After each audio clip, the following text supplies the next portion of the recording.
दोस्तों, पिछले कई महीनों से ईरान, इजराइल और अमेरिका के बीच जो युद्ध चल रहा था, इसने पूरे ग्लोबल इकोनॉमी को डिस्टर्ब किया है और स्पेशली ऑयल और गैस को लेकर के हर जगह तबाही हुई है, हर जगह मारामारी हुई है। लेकिन एक लंबे समय के बाद एक अच्छी खबर आई है। खबर ये है कि अमेरिका और ईरान एक अंडरस्टैंडिंग पे पहुंच गए हैं। उन्होंने संडे को एक समझौता ज्ञापन पे साइन किया, जिसको बोलते हैं MOU, मेमोरेंडम ऑफ अंडरस्टैंडिंग, और इसके 14 पॉइंट पे सहमत बनी है। 14 पॉइंट पे सहमत बनी है। इसकी घोषणा किया है अमेरिका ने, यद्यपि ईरान ने यह नहीं कहा है कि वह इन शर्तों को मानता है या इस पर उसने हस्ताक्षर कर दिए हैं, लेकिन यह मान कर चला जा रहा है कि नहीं, यह समझौता हो जाएगा। तो आइए देखते हैं कि वे जो 14 पॉइंट हैं वे क्या हैं और वे कितने अहमियत रखते हैं। पहली चीज़ ये कही गई है कि तत्काल और अस्थायी रूप से युद्ध विराम होगा। जो भी सैनिक अभियान है उन्हें रोक देने की घोषणा की जाएगी और यह सभी फ्रंट पे होगा, इंक्लूडिंग लेबनान। और यह जो लेबनान वाली बात है ना, ये थोड़ा सा एक दिक्कत पैदा करने वाली है, एक मिसअंडरस्टैंडिंग पैदा करने वाली है अमेरिका और इजराइल के बीच। क्यों? क्योंकि हिजबुल्लाह का जो सेंटर है वह लेबनान है और इजराइल कभी नहीं चाहता कि लेबनान के ऊपर युद्ध विराम हो। लेकिन पहला पॉइंट यही कहता है कि सभी मोर्चों पर इंक्लूडिंग लेबनान क्या होगा, जो सैनिक कार्रवाइयाँ की जा रही हैं उसको रोक दिया जाएगा।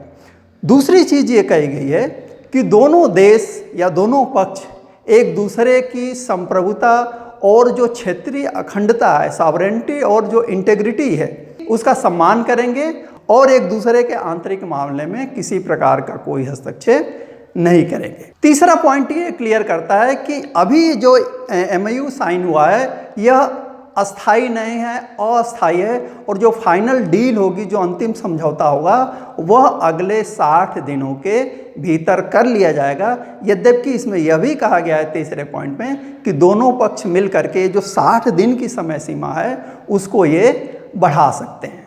चौथा पॉइंट ये कहता है कि ये जो समझौता ज्ञापन है इस पे हस्ताक्षर होते ही अमेरिका ईरान की नौसैनिक घेराबंदी को बंद करना शुरू करेगा, वहाँ से अपनी नौसेनाएं हटाना शुरू कर देगा और अगले 30 दिन में वह इसको कंप्लीट कर देगा। और न केवल नौसेना बल्कि यह पॉइंट यह भी कहता है कि से जो दूसरी सेनाएं हैं उनको भी 30 दिन के अंदर हटा लिया जाएगा। लेकिन इसमें यह भी कहा गया है कि ईरान इस 30 दिनों में यह प्रयास करेगा कि जिस प्रकार का आवागमन इस क्षेत्र से जहाज़ों का हो रहा था युद्ध से पहले, उसी अनुपात में जहाज़ अब भी इस क्षेत्र से गुजरें। तो यह एक बहुत बड़ी चीज़ है। जो किल्लत जो हो रही थी, भारत में तो यह समस्या नहीं थी, लेकिन अनेक देशों में जो पेट्रोलियम पदार्थों की किल्लत हो रही थी उस पर राहत मिलेगी।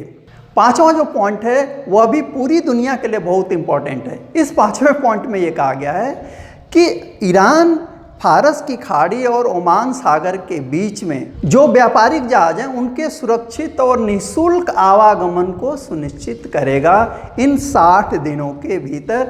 यह एक बहुत बड़ी डेवलपमेंट है जो इस समझौते का एक पार्ट है। फिर ये अमेरिका एक प्रकार से वचन दे रहा है अगले पॉइंट में। वह कह रहा है कि अमेरिका ईरान को 300 अरब डॉलर देगा।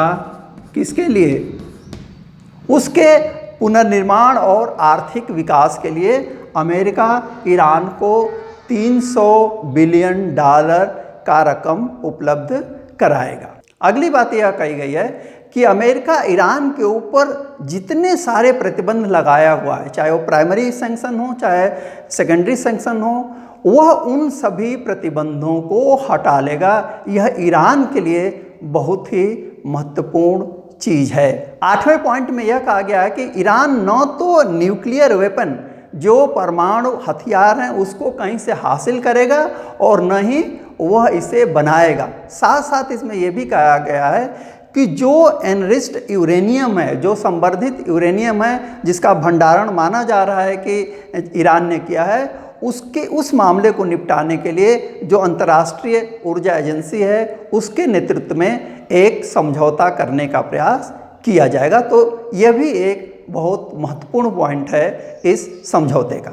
9वां पॉइंट यह है यथास्थिति को लेकर के, स्टेटस क्वो को लेकर के। इसमें यह कहा गया है कि दोनों पक्ष यथास्थिति को बनाए रखेंगे और इसको एक्सप्लेन करते हुए कहा गया है कि जो ईरान है वह न्यूक्लियर प्रोग्राम को आगे नहीं बढ़ाएगा और अमेरिका के तरफ से यह कहा गया है कि वह कोई नया सैंक्शन ईरान के ऊपर नहीं लगाएगा।